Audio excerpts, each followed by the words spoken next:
Sometimes I think the fates must grin as we denounce and insist.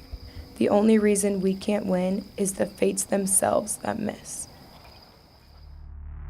I felt like I had really earned everything that I have been working for. I started in kindergarten and now I'm here playing college soccer. My mindset was very much clear, ready to go. I have what it takes and let's do it.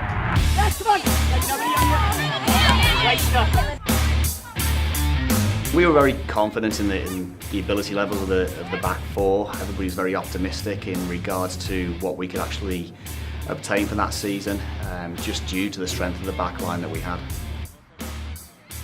There was a moment in the LSU game when I was in charge of marking their leading goal scorer, and I was like, oh dear Lord, like this is not gonna be good. And she scored on me, and it was like the first 10 minutes in the game.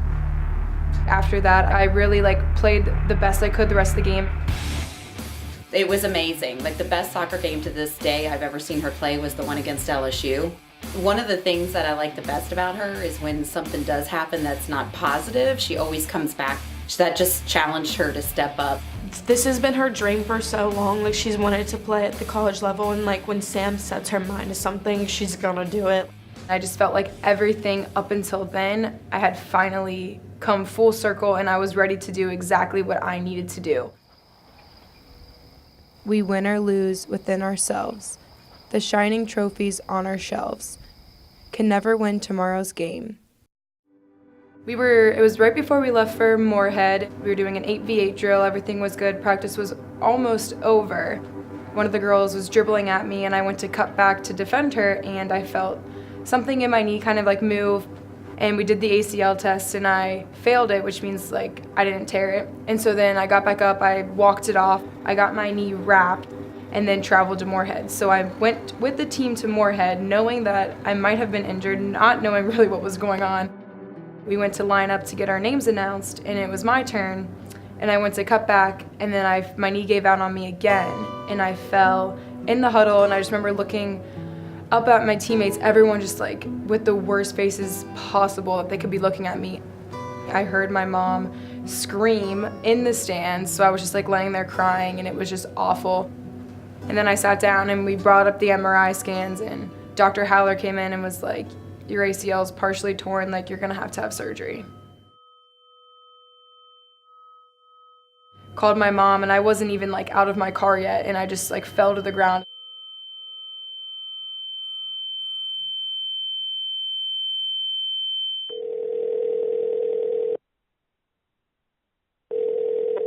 She just started crying when I answered the phone. I could hear myself not even be able to control myself anymore.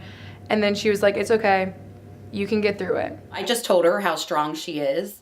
I knew she had worked so hard to get to where she was. It was just so tough to have her going through that. When we were told that we were MAC champs and everything, I was on the sidelines with the team. I couldn't even run out to the dog pile because I was still on crutches. I was sitting down on the bench and then I just saw everyone going out there huddling and it was almost like they forgot about me.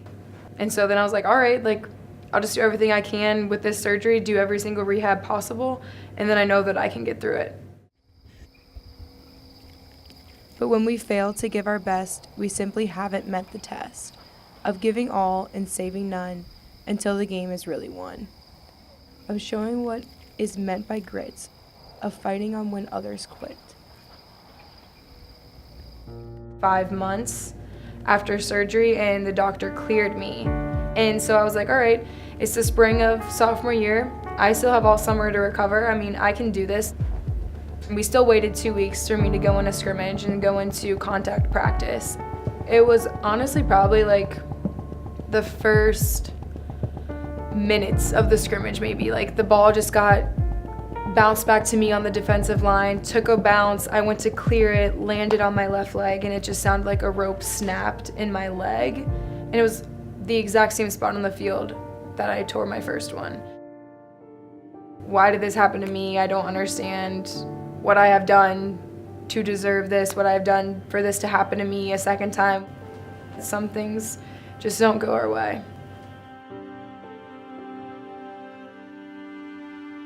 Emotionally, To see one of my players in that situation and not being able to do anything for her except, encourage her to be patient and give time, was really hard for myself.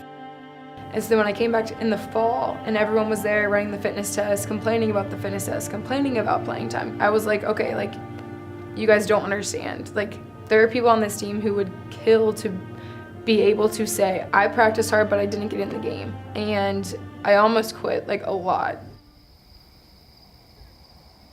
For who can ask more of a man than giving all within his span? Giving all, it seems to me, is not so far from victory. My sister has also had 3 knee surgeries, so she never got the chance to play college, and I actually did. So I was like, why would I stop when she never got the chance? So I kind of kept the mindset that I'm gonna play for my sister. When it first happened, I started crying right away because I didn't want her to have to go through what I went through. Having her there and having her succeed was way better than anything I could have done. When we interviewed Sam, she said that she continued to play and she didn't quit because you didn't get the chance to play in college. What is your reaction to that? She's the best, I don't know.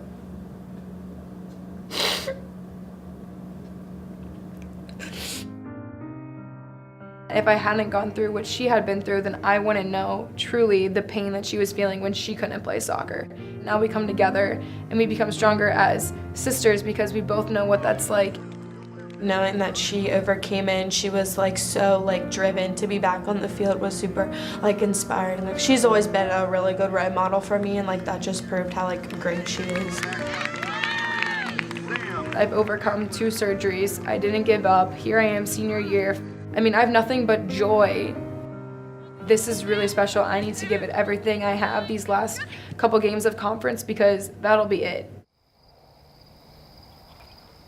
And so the fates are seldom wrong, no matter how they twist and wind. It is you and I who make our fates. We open up or close the gates, on the road ahead or on the road behind.